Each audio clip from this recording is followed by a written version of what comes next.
30, 3, 7. A series of seemingly random numbers, but the numbers that will be burned in my brain for the rest of this week. Because 30 is the number of minutes that I spent writing this speech. 3 is the number of hours that I slept last night thinking about how I haven't written this speech. 7 is the number of days that I was agonizing over how I could start writing this speech since I accepted to do this speech on a random Saturday morning. Dear CC evaluator and hopefully my fellow procrastinators. Hi, I'm the problem, it's me. Let me properly introduce myself. I am the queen of procrastination. Because since O-levels and up to my university life, I have successfully, consistently and effectively procrastinated on every defining moment in my life, where now it has become a permanent personality trait. Now, procrastination is defined as the act of unnecessarily delaying a task that could lead to major negative consequences even if you do know about it. Now, I have a couple of issues with this definition.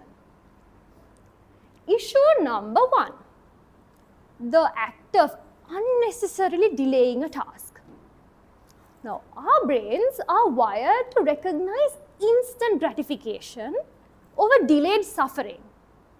This means that obviously I would choose one more episode over worrying about tomorrow's exam, even if that one episode mysteriously becomes 6. Now, issue number 2 is the major negative consequences. Can everyone please knock on wood for just 1 second? So far, by the grace of God, I have luckily been able to submit all of my assignments on time without any delay, even if it's at 11:59 and 57 microseconds or whatever it's called. I have been successfully able to pass all of my exams. I have one more on Tuesday, so that's why I asked you to knock on wood. I have successfully passed all of them so far as well. Now, where are these major negative consequences that I should be regretting if you discount my anxiety, my stress, and my lack of sleep debating about all of the tasks that I have so far not completed? Most people equate procrastination to laziness or poor time management. But research shows that procrastination goes a little bit deeper than that.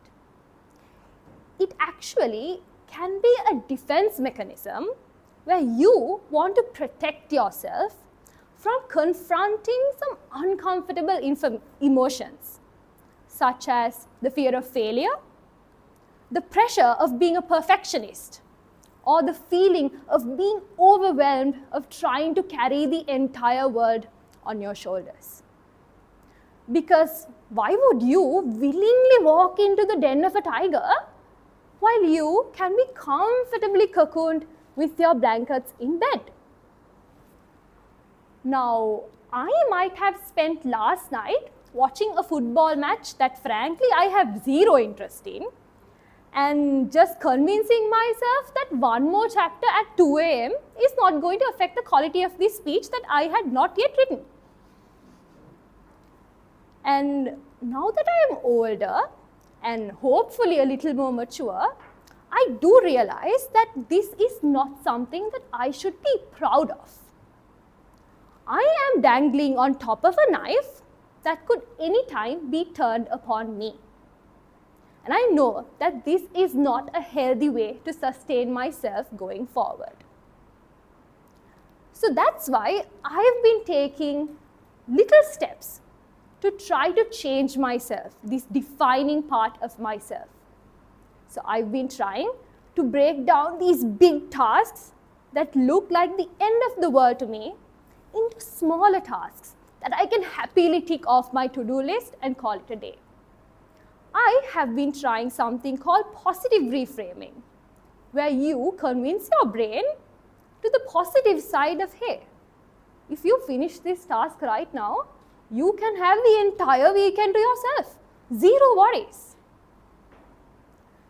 And so, while addiction, like all addictions, is hardest to break, and you can't really erase that part of yourself so easily, I am a work in progress who is somehow always late to start, but somehow never too late to finish. Over to you, Elaborate.